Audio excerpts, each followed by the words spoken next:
Hello दोस्तों, स्वागत है आपका हमारे YouTube channel Kanhaiya story TV पर। दोस्तों, आज की कहानी का नाम है बुद्धिमान चोर। तो चलिए बिना समय गवाए कहानी को स्टार्ट करता हूँ।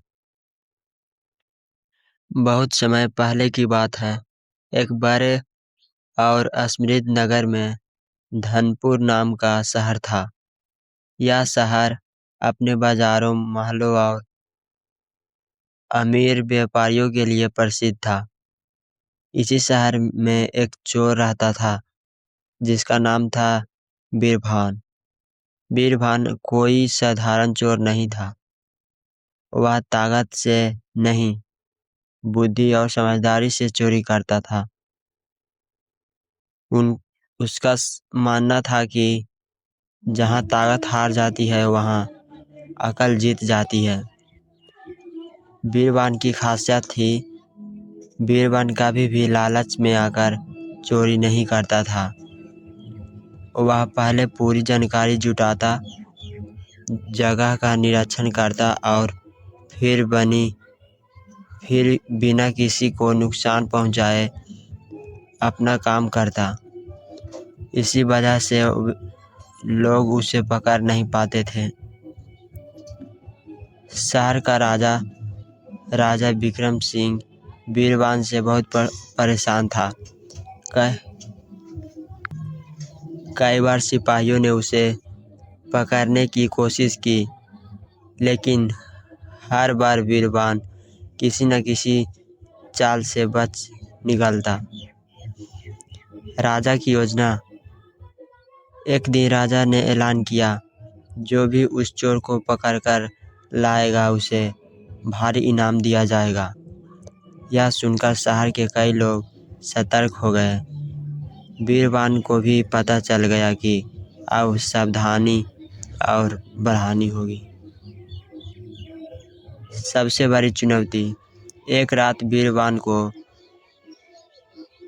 पता चला कि राजा के महल में हीरे जवाहरात में से भरा एक खजाना है जिसकी रखवाली बहुत कड़ी है। हर कोई मानता था कि वहाँ चोरी करना असंभव है, लेकिन बीरबान ने सोचा, अगर दिमाग लगाया जाए तो कुछ भी असंभव नहीं। उसने महल के माली, रसोई और पहरेदारों की दिनचर्या पर ध्यान दिया। उसने देखा कि आधी रात के बाद पहरेदार उगने चल लगते हैं और एक गुप्त रास्ता भी है जिसका इस्तेमाल कोई नहीं करता। बुद्धि की जीत। बीरबान ने साधु का भेष बनाया और कई दिनों तक महल के पास भिक्षा मांगता रहा। सब उसे एक साधारण साधु समझने लगे। एक रात वह गुप्त रास्ते से महल के अंदर गया और खजाना तक पहुंच गया, लेकिन उसने सारा खजाना नहीं लिया। उसने केवल कुछ हीरे उठाए और एक पत्र छोड़ दिया। राजन, चोरी ताकत से नहीं, बुद्धि से होती है। अगर आप चाहे तो इस बुद्धि का उपयोग राज की भी भलाई के लिए भी हो सकता है। राजा की सोच बदली।